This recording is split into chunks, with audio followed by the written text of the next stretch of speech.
Hello everybody, मैं स्वागत करती हूँ अपने चैनल में। Welcome back to my channel learn with Sakshi. और अब हम बात करने वाले एक और बहुत ही मेजर और इम्पोर्टेंट टॉपिक की, जो बहुत सारे लोग मेरे पास आते हैं और कहते हैं I really want to learn. And what is that? That is something called the email writing. अब ईमेल आजकल तो इतना ज्यादा हो गया, people are too scared to sometimes share their number, so Google space पे जाके काम करना पड़ता है, ईमेल्स लिखनी पड़ती है। It is something very very evident that every now and then you have to write an email. कभी कभी तो शायद मुझे खुद को लगता है कि मैं आई डोंट रिमेम्बर, बट मैं दिन के 30 40 50 ईमेल्स जस्ट लाइक दैट लिख देती हूँ, और आपको एवरी एवरी सिंगल ईमेल के लिए रिप्लाई करना पड़ता है। बट आज हम जो यहाँ पे करने वाले हैं, वहाँ ये जो सेशन हम करेंगे, इसमें हम कम्युनिकेशन इन ईमेल राइटिंग करेंगे। द फॉर्मेट, या जिस तरीके से हम उसको रिप्लाई करते हैं, वोकैब जो यूज करनी है, डूज एंड डोंट्स क्या है, it's gonna be a very basic stuff. लेकिन हम email writing with the format के ऊपर बहुत ही जल्दी इस सीरीज के बाद, बहुत ही जल्दी एक्चुअली 1 घंटे का पूरा सेशन लेके आएंगे, जहाँ पे हम बात करेंगे। उस वीडियो में हम बात करेंगे कि क्या क्या फॉर्मेट है, किस तरह से हम ईमेल को लिख सकते हैं, क्या क्या चीजें इंक्लूडेड होनी चाहिए उसके अंदर, क्या क्या एक्सक्लूडेड होना चाहिए। हम प्रॉपर फॉर्मेटिंग, प्रॉपर लैंग्वेज, सब चीजों के बारे में बात करेंगे। लेकिन नॉट इन दिस वीडियो। हमारी जो अपकमिंग आने वाली वीडियोस हैं, please stay tune with me, subscribe my channel, like my videos.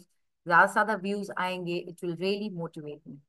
I am there with you, Sakshi Kohli, with more than 14 years of experience, more than 12 years of experience as an entrepreneur, more than 6 years of experience as a soft skill trainer। मैं बहुत ही जल्दी आपके लिए बहुत अच्छे अच्छे videos लेके आने वाली हूँ। So without wasting time, let's jump to our email etiquettes. और हमारे ईमेल एटिकेट्स क्या होते हैं, हमको किस तरीके से उसको लिखना चाहिए, डूज एंड डोंट्स क्या होने चाहिए, इसके बारे में हम जल्दी से बात करने वाले हैं गाइस।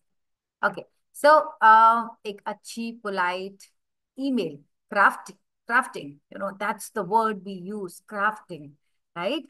हम बनाएंगे एक अच्छी ईमेल, पोलाइट इफेक्टिव ईमेल को किस तरह से बनाया जाता है उसके बारे में हम बात करेंगे। स्ट्रक्चर क्या होना चाहिए प्रोफेशनल ईमेल का, उसके बारे में हम बात करेंगे। तो सबसे पहले हमारी आती है सब्जेक्ट लाइन, जहाँ पे हम सब्जेक्ट के बारे में बात करते हैं ना। बहुत सारे लोग आजकल सजेस्टेड ईमेल का जो स्ट्रक्चर, वो जो सब्जेक्ट आता है वो लिख देते हैं। But I tell you something ना, मैं आपको एक बहुत ही इम्पोर्टेंट उसके बारे में टिप देना चाहूंगी कि जब भी आप सब्जेक्ट लिखें, अगर आपको लगता है कि ये कोई सीरीज ऑफ ईमेल होने वाली है जिसका आप आंसर अलग अलग इंडिविजुअली देने वाले हैं, just remember, try to give it a name और अ सीरीज नंबर। आप उसमें 001 002 इस तरह से सीरीज नंबर दे सकते हैं, ताकि जब भी आप उस ईमेल का रेफरेंस के बारे में बात करें कि ये मैंने इस डेट में इस तरह से इस नंबर पे भेजा था, आपके लिए वो ट्रैक करना इजी हो जाता है। एक सब्जेक्ट लाइन जो होती है आपकी, जो सबसे पहला टॉप प्रायोरिटी होती है, उसके अंदर आप किसी भी चीज को बहुत ही क्लियरली लिख सकते हैं। मुझे लगता है कि अगर आप ने का सब्जेक्ट लाइन काफी बड़ा है, तो जो इम्पोर्टेंट पार्ट है उसको इन्वर्टेड कॉमर्स में कर सकते हैं, अंडरलाइन कर सकते हैं, जैसे इस तरह से कर सकते हैं। बट मेजरली बहुत बड़ा subject line is not important. What is important is to send in short words, in less words, the most important thing what is required। जैसे यहाँ पे हमने मीटिंग रिक्वेस्ट, सो आप मीटिंग रिक्वेस्ट लिख सकते हैं, then just put a hyphen, एक छोटा सा हाइफन लगाइए, और उसके बाद आप उसकी डिटेल दे सकते हैं किस बारे में है, उसका टॉपिक लिखिए। और साथ में ही अगर ये सीरीज में मेल है, अगर आप भेजते रहते हैं और आपको लगता है कि इन फ्यूचर इसकी जरूरत पड़ सकती है, you can just also mention the number, like me first meeting, second meeting, third meeting, fourth meeting, इस तरह से फॉलो अप ऑन प्रपोजल्स, इस तरह के एग्जाम्पल्स दिए गए हैं गाइस यहाँ पे, जिसको हम यूज कर सकते हैं। ग्रीटिंग्स कैसे होने चाहिए, usually formal, dear, hello, depends again, very very subjective कि आप किससे बात कर रहे हैं, किस तरह से बात करते हैं, किस तरह के रिलेशन है, उस तरह से आप उसको ग्रीटिंग्स दे सकते हैं। प्रॉपर बॉडी में क्या लिखना पड़ेगा? एक ओपनिंग लाइन होनी चाहिए, जैसे कि आपका क्या पर्पस है, किस कॉन्टेक्स्ट में आप बात कर रहे हैं। यूजली फॉर्मल मेल्स को हम थोड़ा सा क्रिस्प और शॉर्ट रखते हैं। We don't talk in a very elaborate manner. जो आपकी ओपनिंग लाइन है उसी के अंदर ही अगर आप अपना पर्पस बता देंगे लिखने का, तो it will be easy for the other person to understand कि ये किसके रिगार्डिंग बात हो रही है। उसके बाद जो पैराग्राफ्स हैं थोड़े शॉर्ट रखिए, बुलेट पॉइंट्स में रखिए, हेडिंग्स में रखिए। That is always very effective. उसके अलावा क्लोजिंग, आप समराइज करना ना भूलें the next step. For example, looking forward to your response, right? जब भी आप रिस्पॉन्स करने के लिए उनको बोलें, या if you want somebody to review your work, या कुछ भी अगर बोलते हैं, प्लीज यूज, प्लीज, काइंडली, इस तरह के वर्ड्स को मेल से, ईमेल से, फॉर्मल ईमेल से रिमूव ना करें, क्योंकि आजकल बहुत सारे लोग just keep it very very informal, but I don't suggest it like that. आप ये वर्ड्स को यूज कीजिए, थोड़ा मॉडेस्ट और पोलाइट लगता है, and it always gives you a better tone. It shows you that you are a person of great characteristics. So just prove yourself. Use professional phrases like best regards or sincerely. Just don't write your name, If you will always just try to put your name properly, put something, आप उसमें जो every time repetitively आपका नाम, designation with the picture with logo everything भी आ सकता है। Gmail पे जाके आप सेटिंग्स कर सकते हैं, जहाँ पे it will give you automatically, it will generate everything for you. The moment you gonna write your name, it will come as your designation, everything automatically generated आती है। इसके अंदर every time you need not to write your number और anything else, but you can always keep it like this. इसके अलावा visual sample email structure with each section labelled, एक proper section को label करना, एक हेडिंग देना, which is very important. If you are adding any pictures, any images और any attachment, kindly kindly mention. कभी कभी क्या होता है, हम कभी कभी अटैचमेंट डालनी भूल जाते हैं, और any other kind of issue. Just remember, it is very, very important that we should not forget to mention that there is an attachment. हो सकता है सामने वाला भूल जाए. So it is our duty to mention that in the mail. Kindly find the attached files. That's going to be really good. Next आती है आपकी टोन क्या होनी चाहिए। फॉर्मल रखिए बट फ्रेंडली रखिए। Excessive informality is not required. Kindly check this, please do this, बहुत ज्यादा you know not over. Obviously respect दिखाना जरूरी होता है। See whenever you are writing something in caps, caps का मतलब होता है it is considered as little rude. Specifically अगर कोई हेडिंग लिख रहे हैं, या आप इस तरह की कोई चीजें लिख रहे हैं, for example the people those who are asking for the payment, और अगर आपकी पेमेंट लेट हो रही है, so if you will see those mails, वहां पे रिमाइंडर 1, रिमाइंडर 2 फॉर पेमेंट जो लिखा रहेगा वो कैप्स में लिखा है। The reason being to show that yes, it is a kind of slightly rude behavior, because we are looking for the payment, we are waiting and you are not giving, that is why. Otherwise अगर आप देखेंगे तो कभी भी लिखें तो हमेशा bold letters में just put the things which are extremely important, otherwise just skip it, just write it in the small letters, right?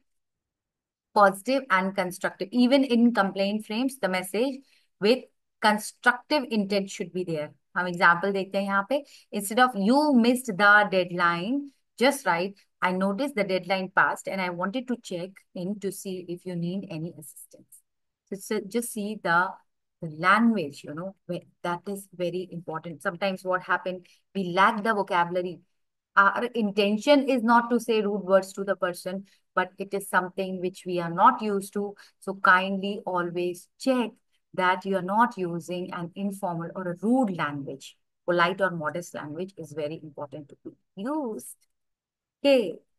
All right. So tips क्या है? Clarity, conciseness and courtesy is important. Clarity, simple language use करें, jargons use नहीं कर सकते हैं. Get to the point early in the message. Short messages लिखिए. Don't write Don't cook up the stories. छुट्टी चाहिए तो just don't write a whole big message. You can always ask, just give the reason, just write 1 or 2 paragraphs. I think that is more than sufficient. I don't think so, writing too many stories really help. Even if you are selling something, अगर वो email regarding, selling your stuff भी है, तो भी just don't write too much. Overwriting is not required. Conciseness नहीं होनी चाहिए. Limited each email to 1 or 2 main points. Keep paragraph short. Use bullet points if possible. बहुत ही concise language होनी चाहिए, short होनी चाहिए, crisp होनी चाहिए. I will be helping you in framing the emails. जब हम ईमेल राइटिंग करेंगे तब मैं बताऊंगी उसकी लैंग्वेज कैसे क्रिस्प की जाती है, कैसे शॉर्ट की जाती है. We will be learning the techniques guys. These are all technical based work. अगर आप सोच रहे कि मुझे इंग्लिश नहीं आती है, मैं कैसे करूंगा या कैसे करूंगी, don't worry, because this is little technical stuff which we are gonna learn. Next आपका कर्टेसी आता है. Always use please and thank you. मैंने पहले भी बोला है. Thank you for your matter to this, attention to this matter, or something which is like, um it should be something which is like, you are just using courteous word to the person so that सामने वाले को भी लगे कि you are a courteous person rather than just being little rude. Common email phrases and templates. What are those? This is a basic template which I have just put over here. Request, like, you request to request for something very specific or normal. Could you please provide, or I would appreciate if you could. तो अगर आपको कुछ भी चीज के लिए request करनी है तो आप इन फ्रेजेस को यूज कर सकते हैं. जैसे could you please provide और I would appreciate if you could. इस तरह के फ्रेजेस को यूज किया जा सकता है. कुछ फॉलो अप करना है गाइस. कोई भी टास्क है, कोई भी पुराना ईमेल है, फॉलो अप करना है तो कैसे करेंगे? Follow up on. ये सब्जेक्ट लाइन हो सकती है, राइट? आप इसको सब्जेक्ट लाइन बना सकते हैं. I am following up on my previous email regarding, just checking to see if there is been any update on, like that, right? So be very polite and courteous like that.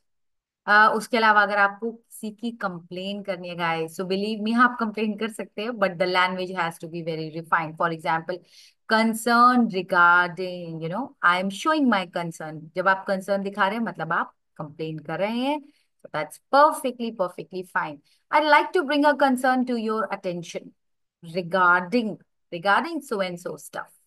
Regarding, the air condition not working properly. Any colleague is not coming for a long time. Any concern, any complaint you want to make, right? I hope we can work together to resolve this issue. Can you see? This is another concern which we are showing, and it's a very beautiful way to show the courtesy or the concern. So कुछ important की takeaways क्या है यहाँ पे, कि structure करना email को बहुत इंपॉर्टेंट होता है. A proper structure, a well made email is very important. Clarity होनी चाहिए लैंग्वेज में, कंसाइसनेस होनी चाहिए, यानी क्रिस्प होना चाहिए, शॉर्ट होना चाहिए. Writing excessively will not help in any way. This I have noticed that a lot of people, when they don't know the language, probably they just keep on writing or keep on saying things क्योंकि उनको अपनी बात समझानी होती है. उनको लगता है सामने वाले को समझ नहीं है, which is wrong, right? So समझ में सब आ रही है चीज. No need to elaborate too much. Tone is very important. When I say mind your tone, I should also write, please mind your tone. Yeah. So when I say mind your tone, that means tone of writing is very important. Gaps में नहीं लिखना है. Polite words का use करना बहुत जरूरी होता है. And make it like a common practice, there are certain templates and all which we are gonna learn later. कुछ अलग अलग तरह के email के templates होते हैं which we will be learning when we are going to learn about email writing in proper, because this is an important topic. And please stop generating emails with AI. It's not required. आप खुद qualified हैं. You are intelligent enough to do it on your own. So for now, I'm going to stop here and I'm going to close my video. Thank you so much. Stay tuned. Please subscribe my channel and hit the like button. Thank you so much.